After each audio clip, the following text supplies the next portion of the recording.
segmento más de su noticiero a las 8:45. Este jueves me acompaña Philip Chicola como mi copresentador y vamos a entrevistar a dos personas que nos acompañan acá para discutir quizás el tema más candente, no del día, sino de la última quincena. ¿No es así? Estamos presentando a Álvaro González, diputado de la bancada CREA, y Leonel Lira, de Encuentro por Guatemala. Ustedes escucharon las declaraciones del exministro de Comunicaciones, Alejandro Sinibaldi, quien admite que se acerca al ministro de Finanzas para gestionar que se asigne dentro del presupuesto 2015 cierta cantidad para obras que quedaron en construcción. ¿Cuál es la primera reacción que ustedes como diputados tienen cuando escuchan esta afirmación de parte del exministro y precandidato oficial? Leonel. Pues buenas noches. Lamentar que se dé este tipo de incidencias dentro de la discusión del presupuesto, tomando en cuenta que hubo muchos señalamientos y muchas acusaciones de que el presupuesto se estaba discutiendo secretamente en algún momento.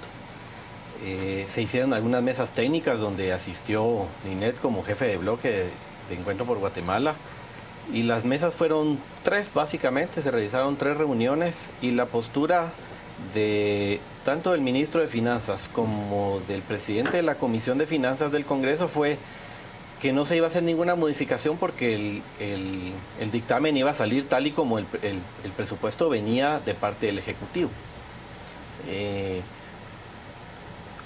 El presidente del Congreso admite en algún momento que hubo reuniones aparte, que hubo reuniones fuera y que se estaba discutiendo el presupuesto fuera. Reuniones donde Encuentro por Guatemala y otras bancadas, creo yo, no estuvimos invitados. Y al final sale el famoso presupuesto que tiene algunas cuestiones, algunas sorpresas, como lo es asignaciones al Ministerio de Comunicaciones, precisamente 1.2 millardos. Sí, pero que no están dentro del presupuesto del Ministerio de Comunicaciones, sino dentro de obligaciones del Estado a cargo del Tesoro, y la explicación es para el pago de deuda. Recordemos que cuando durante el gobierno del Ministerio de Comunicaciones de Alejandro Sinibaldi, él dijo que había ahí mucha duda en cuanto a la deuda flotante que venía, mucha deuda que era ilegal, y que trató en algún momento de regularizarse, pero que había mucho que no se podía aclarar y que no se sabía y que no se iba a pagar. Y lo que llama la atención ahora es que sí se deja una asignación que va a ser para pago, y no sabemos si es de esa deuda flotante que él encontró o de deuda que él haya dejado de su gestión como ministro. Pero sí nos llamó mucho la atención que se pusiera aparte, en un rubro aparte, para no incrementar tan directamente el monto asignado al Ministerio de Comunicaciones. Diputado González, yo me quiero detener un poco en la nota del día de hoy. Que venga el exministro de Comunicaciones, que se acerque con el ministro de Finanzas, que conozca con antelación el proyecto de presupuesto y que cabildee. ¿Cómo calificar esa acción? Al final estamos hablando de que Alejandro Sinibaldi es un ciudadano igual que todos los demás. Hoy no está ejerciendo ningún cargo público, con el agravante de que ya ha sido anunciado como precandidato del partido oficial. Entonces, ¿cómo referirse a esa acción? ¿Cuál es su opinión como diputado de una bancada minoritaria de estas acciones del Ejecutivo? Sí, buenas noches. Bueno, básicamente la palabra que me viene en mente es tráfico de influencias, claramente. Otra vez, ¿por qué viene esto a complementar la oscuridad con la que se manejó todo el presupuesto? Estamos claros que las bancadas que votaron a favor del presupuesto, que fueron Líder, que fueron Partido Patriota, que fueron todos los independientes, Winaco, RNG, otra vez probablemente muchos de ellos ni siquiera sabían lo que estaban aprobando. Esto estamos claros de que es una negociación entre el Líder y el Partido Patriota. El hecho que definitivamente el exministro de Comunicaciones pues vaya al Ministerio de Finanzas a pedir explicaciones, pues otra vez tal vez no es ilegal, pero otra vez ¿qué razón va a tener de ir si él mismo salió declarando que fue a tratar de gestionar y a tratar de averiguar de que los fondos estén destinados y que se vayan a erogar fondos para supuestas carreteras? Otra vez yo creo que la palabra que me viene en mente es tráfico de influencias, es algo que es ilegal, pero nuevamente, como todas las leyes en Guatemala, pues no vamos seguramente a poder hacer nada, no va a haber investigación. Yo creo que lo que hubiera sido más cauto del exministro de Comunicaciones y ahora pues precandidato presidencial es cabalmente, si él quería hacer algo del presupuesto, pues que vaya a su bancada, que lo invite a su bancada y que lo citen en la comisión y que vayan a explicarle públicamente. Entonces, ¿por qué hacer todo a escondidas como se ha venido haciendo absolutamente todo, incluyendo la aprobación de la deuda y el nuevo presupuesto? Yo quiero usar sus últimas palabras y también utilizar la pregunta de Filip, pero incorporarle este elemento. Alejandro Sinibaldi, dice Filip, un ciudadano común, pero también es un precandidato. Y no solo un precandidato presidencial, sino el precandidato oficial. ¿Qué significa que el precandidato oficial negocie, cabildee y tenga este tipo de favoritismo, este tipo de alcances? Bueno, básicamente, como lo decía al principio, él va a hacer una incidencia dentro del presupuesto, dentro de la negociación, una negociación que fue a escondidas.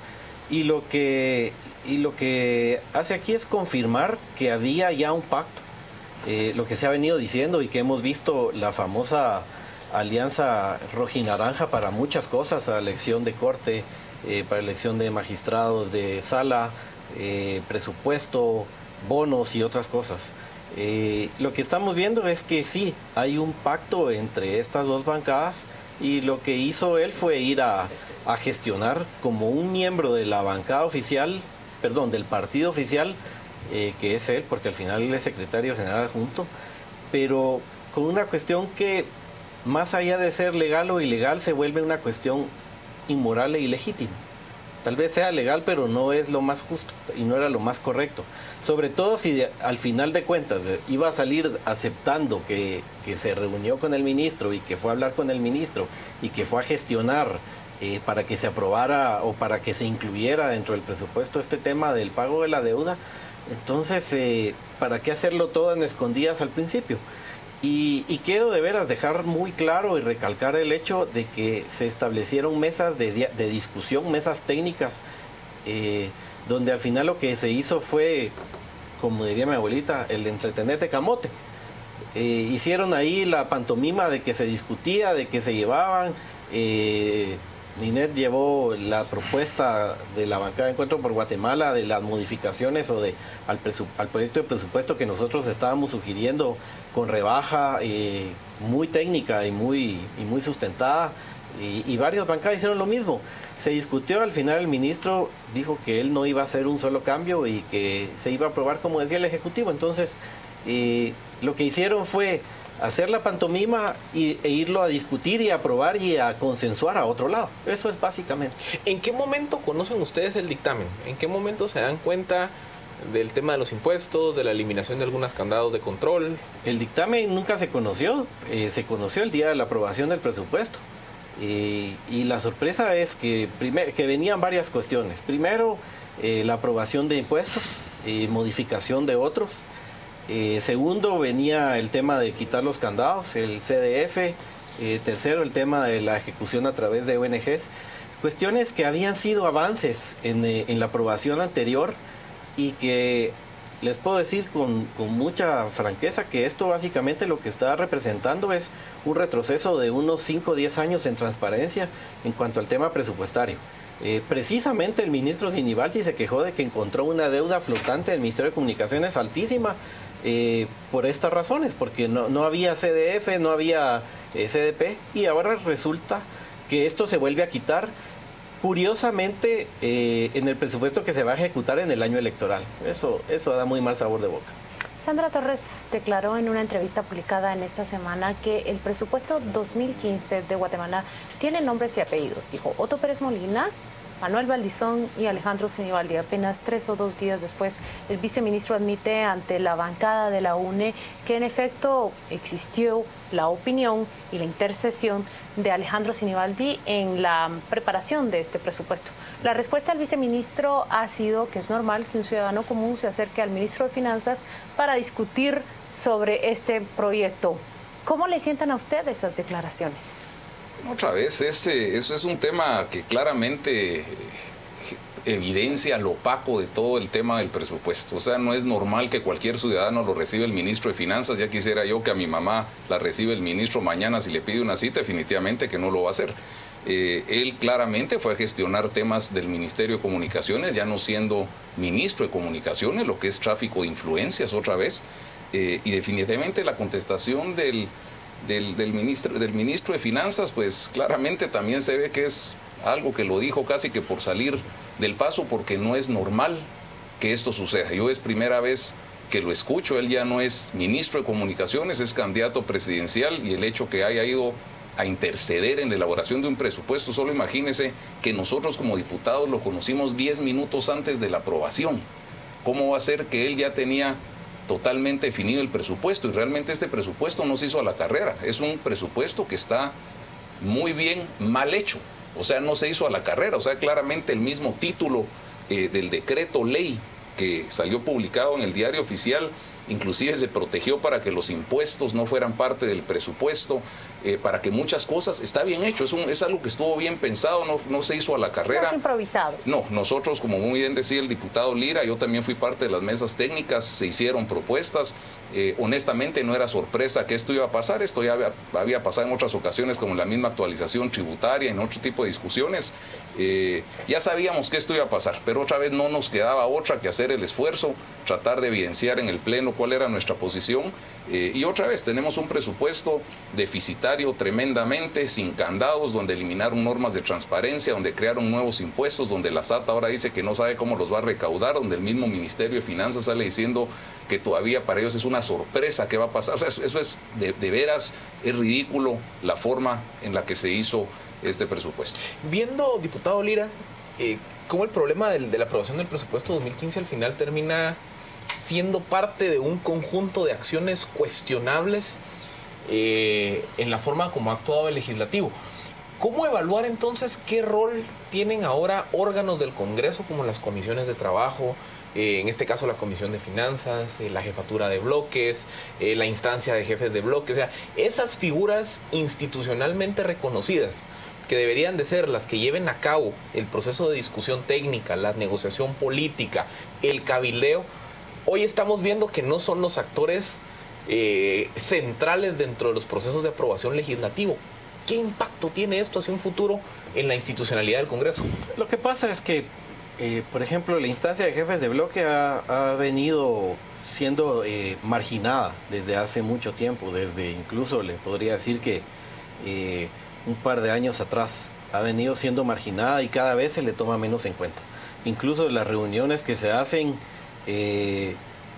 reuniones previas fuera del Congreso, y ya dentro del Congreso se llega a hacer la discusión ya con una agenda pactada, y cuando se proponen nuevos temas que no están dentro del pacto que se ha logrado fuera, al parecer, es simple y sencillamente no son discutidos. Se pide que se lleve a instancia de jefes de bloque al ministro para que dé explicaciones, y resulta que o no hay quórum o no lo convocan, o convocan a unos a una hora, a otros a otra hora y a otros a otra hora. Por ejemplo, el tema de la Comisión de Finanzas, llevamos 9 años, si no estoy mal, desde que se hizo la última aprobación o improbación de la ejecución presupuestaria. ¿Por qué no se ha realizado? Simple y sencillamente es una ilegal, una falta a la Constitución que se ha hecho y a la ley de presupuesto que se ha hecho dentro del propio Congreso. Entonces, lamentablemente se ha ido marginando a la instancia de jefes de bloque, se ha marginado la Comisión de Finanzas, como es tradición, siempre es parte del partido oficial, y entonces pues obviamente entre ellos no va a haber ese tipo de fiscalización o algo. Lo que queda aquí es la fiscalización que hacemos las bancadas de oposición, la fiscalización seria, por supuesto, que hacemos, y no nos queda más que seguir denunciando, tanto públicamente como en las instancias que deba ser correspondiente, cuando haya violación o cuando haya que encontremos nosotros anomalías en la ejecución del presupuesto. Hay un tema que ninguno de ustedes dos menciona, pero que sus colegas lo han denunciado desde el propio Congreso o desde otros foros públicos. Se cree que este tipo de rubros creados específicamente para determinadas direcciones o unidades ejecutoras, en realidad es un flujo que pretende agenciarse el partido oficial, es la sospecha, para la campaña electoral, de cara a un año electoral. ¿No mencionan ustedes esto acá cuando se señala directamente y se admite que el precandidato oficial se acerca hacia un ministro de Finanzas para negociar estos 1.9 millardos? ¿Es así? Sí. Mire, yo le diría que no es para nada de veras una sorpresa. Esto es más cantado de veras lo que están haciendo para un año electoral, y le doy tal vez dos ejemplos. Uno, el subsidio al transporte urbano. Si actualmente hay un subsidio de 35 millones de quetzales al transporte urbano, y si eso lo multiplicamos nosotros por 12, pues ya estaríamos cercanos a los 400 millones de quetzales. ¿Cómo es que en el presupuesto solo queda presupuestado lo de un mes? O sea, si usted ve el presupuesto, solo aparecen 35 millones de quetzales en el presupuesto al subsidio del transporte urbano, cuando sabemos que es 400. Pero queda una parte donde dice que mensualmente se puede subir. Eso de decir mensualmente se puede subir es qué negociación va a haber para que el transporte urbano reciba su subsidio. La concesión para que ONGs nuevamente construyan obra gris. El tema otro, esos 1.995 millones que quedaron también, como ese bolsón, que también van amarrados al retroceso en transparencia de que ahora las ONGs también pueden ser contratadas para desarrollar infraestructura. Estamos clarísimos de que eso es electoral. ¿Y por qué es electoral? Porque las ONGs no están sujetas a la ley de contrataciones del Estado, no usan los sistemas de contabilidad del Estado. ¿Qué pasa? ¿A qué me refiero con esto? Que cualquier ministerio que hace una carretera, por ejemplo, sube el concurso a Guatecompras, se le da un número de orden de Guatecompras que se llama NOV, y con eso se le puede ir desembolsando parcialmente de acuerdo a los avances. Las ONG se les desembolsa el 100% de una vez del valor de la obra, y aunque ellos están, entre comillas, obligados a subir eso a Guatecompras, usted no lo encuentra y no lo suben porque no hay ni siquiera sanciones adecuadas para que las ONGs de alguna forma sean transparentes en el gasto. Eso lo vemos no solo en ONGs, lo vemos nosotros en fideicomisos, y otra vez, donde usted le pasan el 100% del recurso y usted no lo publica en Guatecompras y no está sujeto a ninguna ley de contrataciones, pues eso definitivamente, en otras palabras, es dinero que se va a utilizar para campaña. Si sumamos a esto que hay un incremento significativo en el rubro de aporte a municipalidades y aporte a municipalidades por IVA-Paz, ¿ven ustedes un esfuerzo por querer canalizar recursos a las clientelas locales? O si tuviéramos que hacer un tablero de hacia dónde es que el partido oficial, o por dónde es que el partido oficial o los partidos que negociaron la aprobación del presupuesto quiere direccionar los recursos para sacarlos de ahí para la campaña, ¿dónde estaría la porosidad? Las ONG son uno, pero ¿hay algún otro vector por donde veamos una fuente de financiamiento? Realmente son varios los hoyos que tiene este presupuesto. El tema de las ONGs es uno de los principales, sobre todo porque la mayoría de ONGs no ejecutan, sino la mayoría de ONGs lo que hacen es que son adjudicadas y subcontratan, o sea, tercerizan. Vemos otros rubros del presupuesto que fueron disminuidos, el tema de gasto social, el transporte, el subsidio al transporte. Ministerio de Gobernación. Por ejemplo, el subsidio al transporte para personas de la tercera edad, el bono de educación, todo eso fue arrasado, básicamente fue eliminado y fue trasladado hacia otros rubros. El tema de las municipalidades, pero sobre todo donde yo veo que puede haber mucha porosidad es en el tema de la ejecución de determinados rubros de gasto. Por ejemplo, en septiembre ocurrió un gasto muy peculiar, que se gastaron alrededor de 4 millones de quetzales entre alimentación y playeras en el Ministerio de Agricultura, en el Ministerio de Educación, en el Ministerio de Desarrollo, en la SAAS y otros. 4 millones en un mes, entre alimentación, playeras y gorras y viseras. ¿Qué pasó en septiembre? ¿Qué evento hubo en septiembre para que se diera este gasto tan alto? Entonces, por ahí polémico lanzamiento del precandidato, ¿no? Sí, entonces por ahí puede ser que vaya el gasto para el próximo año. Vamos a ver que ministerios que no tienen mayor gasto por ejemplo, en playeras o en utensilios deportivos o en alimentación, vamos a ver que sus rubros de gasto van a ir creciendo porque van a servir para drenar, para ir pagando mitines y pagando otras cuestiones de campaña. Todo parece la desesperanza, pero quizás la pregunta es ¿qué queda?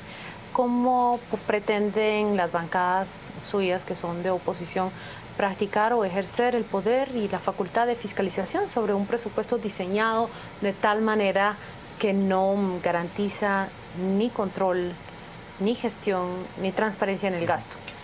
Bueno, yo tal vez diría que como bancada y como diputado también tenemos que ver dos enfoques. Uno, aquí hemos hablado nosotros solo de los egresos, y cierto que es a través de los egresos en donde nosotros vemos la mayor fuente de corrupción.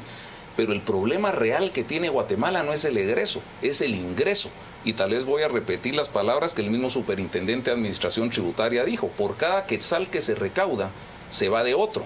¿Qué quiere decir? Que de 24.000 millones de quetzales de IVA, se evaden 24.000. De 18.000 millones de quetzales de ISR, se evaden 18.000. Y pensemos que se evaden otros 10.000 o 12.000 en aduanas, estamos nosotros cerca de los 50.000 millones de quetzales de evasión. Entonces, ¿cuál es el verdadero problema?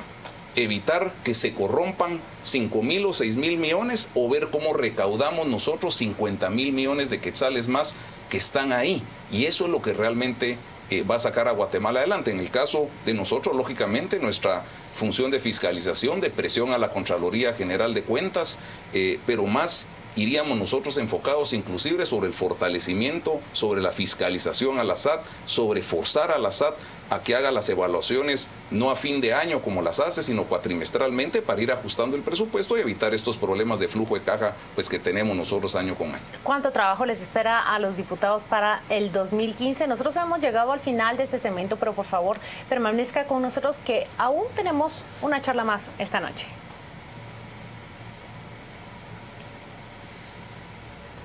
Gracias, muy amable. Ay,